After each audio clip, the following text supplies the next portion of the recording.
আমি যে বলেছিলাম মানুষ এখান থেকে কোথায় যাবে মনে আসেনি? আপনারা মনে রাখছেননি? আরো জোরে কন্যা মনে রেখেছেন বন্ধু? এতগুলো জায়গা ঘুরে আসলাম, বিভিন্ন জায়গা থেকে আপনাদেরকে নিয়ে ঘুরে আসলাম একটা জিনিস বোঝানোর জন্য। আল্লাহ বলেছে তোমরা আমার জিকির করো। কার? আল্লাহ। তাহলে আমি তোমাদের জিকির করব। এখন আমরা কি আল্লাহর জিকির করি না দুনিয়ার জিকির? আমরা দুনিয়া লুবি, দুনিয়ার জিকির করি। যদি আজকে মানুষ দুনিয়া প্রেমিক না হতো, আজকের এই জান্নাতের বাগানে মানুষ জায়গা হতো না। ঠিক না বেঠিক? এখন দুনিয়ার প্রেম করলে লাভটা না লস? Loss, loss, 100% loss. এই যে আমার সামনে কোরআন শরীফ, আমার এই কোরআন শরীফ খুলতে হবে না। আপনারা সন্দেহ থাকলে পরে খুলে বাড়ি নিয়ে দেখবেন, অথবা ইমাম সাহেবকে বলবেন। আল্লাহ রাব্বুল আলামিন তিনি বলে দিয়েছে সূরা আলে ইমরানের 185 নম্বর আয়াতের শেষ অংশে আল্লাহ বলেছেন ওমাল হায়াতুদ দুনিয়া ইল্লা মাতাউল গুরুর। আল্লাহ বলেছেন দুনিয়ার জীবন, এই পৃথিবীর ভোগ বিলাসিতা, এগুলো একটা ধোঁকা ছাড়া আর কিছুই না।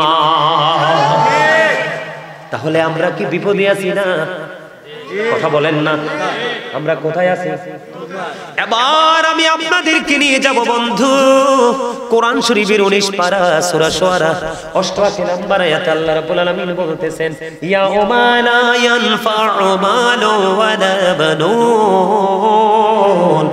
আল্লাহু আকবার। আসেনি আবেশাব আল্লাহ রাব্বুল আলামিন জানিয়ে দিল বন্ধু, প্রথম দিকে সূরা আলে ইমরানে জানিয়ে দিলেন আমরা ধোঁকার মধ্যে আছি।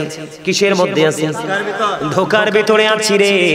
এবং এই ধোঁকার মধ্য থেকে যা জমা করছি, যা পুঁজি করছি, কোরআন শরীফের 19 পারায় গিয়ে আল্লাহ বলতেছেন এগুলো তোমার সন্তান সন্ততি ধোঁকার মধ্যে থেকে যা পুঁজি করেছো, এগুলো একটাও তোমার কোনো কাজে আসবে না। তো কোনটা করব আমরা? আল্লাহটা না এটা? আল্লাহটা। এখন আল্লাহ কি কইছিনি যে তোমরা আমার জিকির করতে যে দুনিয়াতে কাজ করো না, ভাত খাইও না, বিয়াতে যাইও না, ঘুরতে যাইও না? আল্লাহ কি এমন কিছু বলছে? আরে বলবো কইতে, আল্লাহ যে কি মায়া কইরা আমরা বানাইছে। কোরআন শরীফের 30 পারা সূরা ইনফিতরের মধ্যে আল্লাহ বলতেছেন ফি আই সূরাতিন মা শাআ রাক্কাবাক। আল্লাহু আকবার। আবেশা আসেনি? আল্লাহ বলতেছে আল্লাহ ক্রিয়েটেড দ্য মাইন্ড, আল্লাহর মন মতো করে আমাদেরকে বানাইছে। তার মানে আল্লাহর ইচ্ছে মতো। তার কোনো কিছু যখন মানুষ ইচ্ছে মতো বানায় তাহলে বেশি সুন্দর হয় না? কথা কয় না? আল্লাহ আমাদেরকে মন মতো করে বানাইছে। এখন সূরা 3 এর মধ্যে আল্লাহ ওয়াজ করতেছে লাকাদ খালাকনাল ইনসানা ফি আহসানি তাকবীর। মানুষকে সবকিছুর চাইতে সুন্দর করে বানাইছে। তাহলে এই সুন্দর মানুষ কেন কালো হলো? শুধুমাত্র পৃথিবীর লোভে, শুধু একটা বালা জামা পরানোর আউশে, শুধু একটু গরুর গোশত খাওয়ানোর আউশে, শুধু একটা পাকা ইটের ঘরে ঘুমানোর আউশে একেবারে ধ্বংস হয়ে গেছে। ঠিক নি রে? এখন যারা ধ্বংস হয়ে গেল বন্ধু, তাদের ঠিকানাও ওই কবরে। আর যারা ভালো কাজ করল তাদের ঠিকানাও বন্ধু ওই কবরে। আল্লাহ রাসূল বলতেছেন আল কবরু রাওজাতুম মিন রিয়াদিল জান্নাতি ওয়া হুফরাতুম মিন হুফারিন নার।